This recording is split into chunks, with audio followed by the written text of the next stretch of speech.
കഴിഞ്ഞ ദിവസം കിച്ചു സുധി പങ്കിട്ട വ്ലോഗ് വൈറലായ ശേഷം കൊല്ലം സുധിയുടെ ഇളയ മകൻ ഋതുലിന് കിച്ചുവിനോട് പഴയ അടുപ്പമില്ലെന്നും രേണുവും കുടുംബവും കുഞ്ഞിനെ പലതും പറഞ്ഞ് പഠിപ്പിച്ചു വെച്ചിരിക്കുന്നതുകൊണ്ടാണ് കുഞ്ഞ് കിച്ചുവിനോട് അകൽച്ച കാണിക്കുന്നതെന്നും സംസാരം ഉയർന്നിരുന്നു.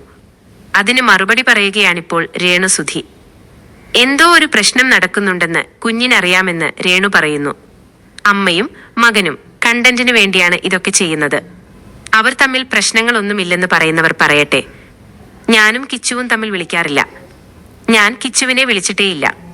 അന്ന് റാസൽ ഖൈമയിൽ വെച്ച് അവസാനമൊന്ന് വിളിച്ചു. പിന്നെ വിളിക്കുന്നത് ഇപ്പോഴാണ്. എന്നെ കൂട്ടാൻ വരാൻ ഒരുങ്ങി നിൽക്കുകയായിരുന്നു കുഞ്ഞ്. വണ്ടിയിൽ യാത്ര ചെയ്യാൻ അവനിഷ്ടമാണ്. പിന്നെ ചൂടും കൂടിയല്ലേ. വീട്ടിൽ AC ഒന്നുമില്ലല്ലോ. കാറിനകത്ത് AC ഇടാമല്ലോ.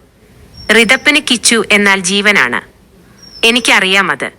അവന് രക്തബന്ധത്തിലുള്ള ഒരേയൊരാളല്ലേ കിച്ചു. ഋതപ്പന്റെ കൂടെ ഉണ്ടായിരുന്നത് എന്റെ ചേച്ചിയുടെ മക്കളാണ്. അവരെയും ഋതപ്പന് ജീവനാണ്. സഹോദര സ്നേഹം ഇത്രത്തോളമുള്ളൊരു കുഞ്ഞിനെ ഞാൻ വേറെ കണ്ടിട്ടില്ല. സുധിച്ചേട്ടന്റെ രക്തമായതുകൊണ്ടാണെന്ന് തോന്നുന്നു. സുധിച്ചേട്ടനും സഹോദരങ്ങളെന്നാൽ ജീവനായിരുന്നു. അവർക്ക് വേണ്ടി ചത്തുകളയും. പിന്നെ കിച്ചുവിനെ കണ്ടപ്പോൾ ഋതപ്പൻ ഹാപ്പി ആയിരുന്നില്ലെന്ന് പറയുന്നവരോട് ഞാൻ ഇല്ലാത്തതുകൊണ്ടായിരിക്കും. എന്തോ ഒരു പ്രശ്നം നടക്കുന്നുണ്ടെന്ന് കുഞ്ഞിനറിയാം. പക്ഷെ അവൻ ചോദിക്കില്ല. അവൻ ഓർത്ത് കാണും പോയാൽ അമ്മ ഇനി വഴക്ക് പറയുമോ എന്ന്. കുഞ്ഞിനറിയില്ലല്ലോ. പിന്നെ ഞാൻ കുഞ്ഞിനെ എന്തെങ്കിലും പറഞ്ഞു പഠിപ്പിച്ച് കാണുമെന്ന് പറയുന്നവരോട് എന്റെ മകനല്ലേ അത്.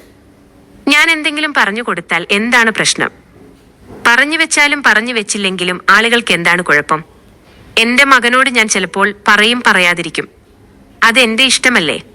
അതിൽ നാട്ടുകാർ എന്തിന് ഇടപെടുന്നു? കിച്ചുവിനൊപ്പം പുറത്തുപോയി വന്ന ശേഷം ഋതപ്പൻ വളരെ ഹാപ്പിയാണ്. കിച്ചു ചേട്ടായി വന്നു, എനിക്ക് ചിക്കിങ് മേടിച്ചു തന്നു എന്നെല്ലാം മോൻ പറഞ്ഞു. കിച്ചുവിന്റെ വ്ലോഗ് ഞാൻ കണ്ടില്ല. ആരുടെയും ഒന്നും ഞാൻ കാണാറില്ല. എന്റെ കണ്ണിന് മുന്നിൽ വന്നാലേ കാണാറുള്ളൂ. പിന്നെ കുഞ്ഞ് സന്തോഷിച്ചല്ലോ. കിച്ചുവിന് എപ്പോൾ വേണമെങ്കിലും വരാം. കുഞ്ഞിനെ കാണാം. അവന്റെ വീടാണല്ലോ. എനിക്ക് സന്തോഷമേ ഉള്ളൂ. അവൻ ആ വീട്ടിൽ നിൽക്കാൻ പോവുകയാണെന്ന് പറഞ്ഞാലും എനിക്ക് സന്തോഷമേ ഉള്ളൂ. കിച്ചു വിളിക്കാത്തതിൽ വിഷമമൊന്നുമില്ല. വിളിക്കുന്നതും വിളിക്കാത്തതും അവന്റെ ഇഷ്ടമെന്നായിരുന്നു രേണുവിന്റെ മറുപടി. സുധി ചെയ്തു കൊടുക്കേണ്ട കാര്യങ്ങൾ പോലും അച്ഛന്റെ അസാന്നിധ്യത്തിൽ അനിയന് വേണ്ടി കിച്ചു ചെയ്തു കൊടുക്കാറുണ്ട്. സുധി ലയത്തിലേക്ക് കിച്ചു പോകുന്നത് പോലും അനിയനെ കാണാൻ വേണ്ടി മാത്രമാണ്.